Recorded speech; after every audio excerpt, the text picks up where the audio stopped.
Thanks for checking out another clip of the Cashflow Contractor. We'd love to have you as a part of our audience. Click subscribe wherever you get your podcasts. Let me ask you this. Yeah. Let me ask you this. So you've got 20 employees and 4 of them are not that. Okay, Yep.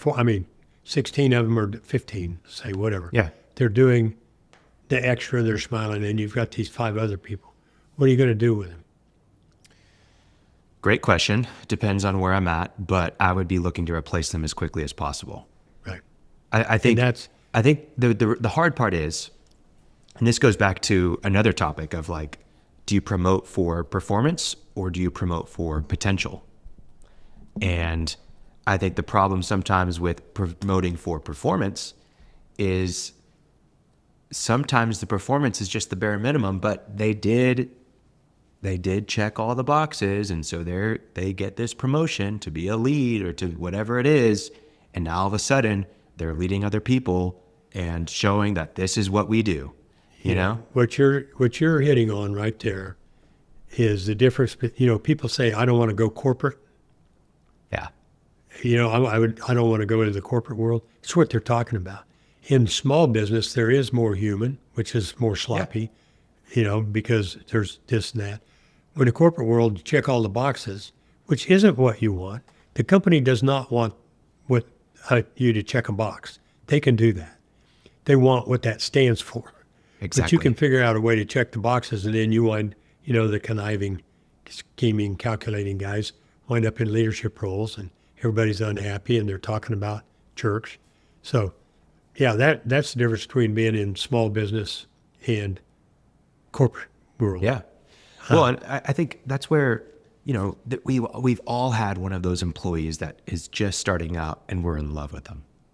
Like, oh my gosh, this is a great fit. I'm going to love this person.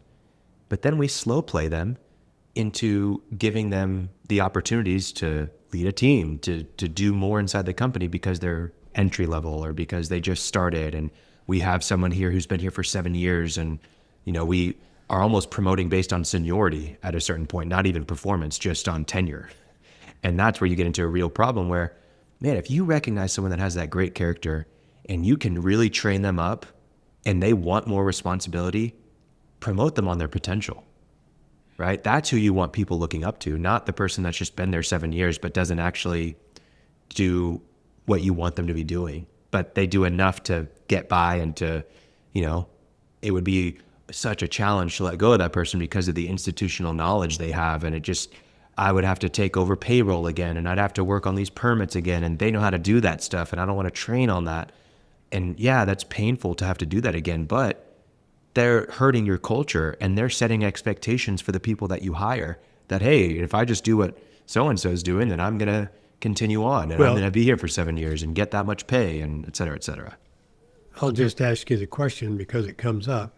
In the corporate world, and you mentioned it, a lot of times you get advanced on seniority. Yeah. Right? In my mind, that is never, ever, ever a reason to promote somebody.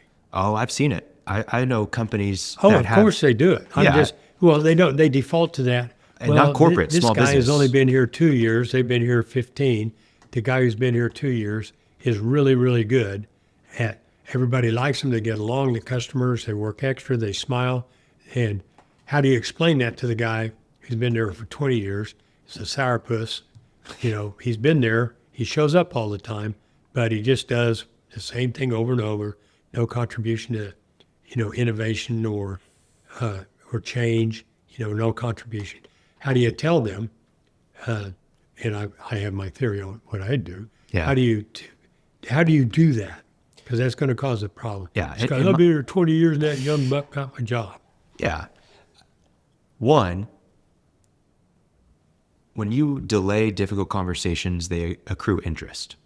So that guy that's been there for 20 years probably should have had a conversation 20 years ago or 19 years ago, whatever, right? But he's not doing anything wrong. I know he's not doing anything wrong, but he's not doing it right. There's a difference, I think that you have to have those conversations regularly. You have to get out in front of conflict, not behind it, because that's whenever it becomes really hard. Because now you do have someone that's been there 20 years that's put their stake, their livelihood in your hands in a sense, and you feel that as the business owner. But if you get out there in front and you say, hey man, I enjoy working with you, you're a great person, but this is not meeting performance, right? It's you're not going above and beyond. This isn't what I expect. If you're having those conversations on a weekly, monthly basis, it's really easy to then go and say, hey, we've talked 7 times about this, we've got to let you go. But you delay that for 20 years without ever really addressing it, or addressing it in passing or in subtle ways that aren't really direct, that aren't clear.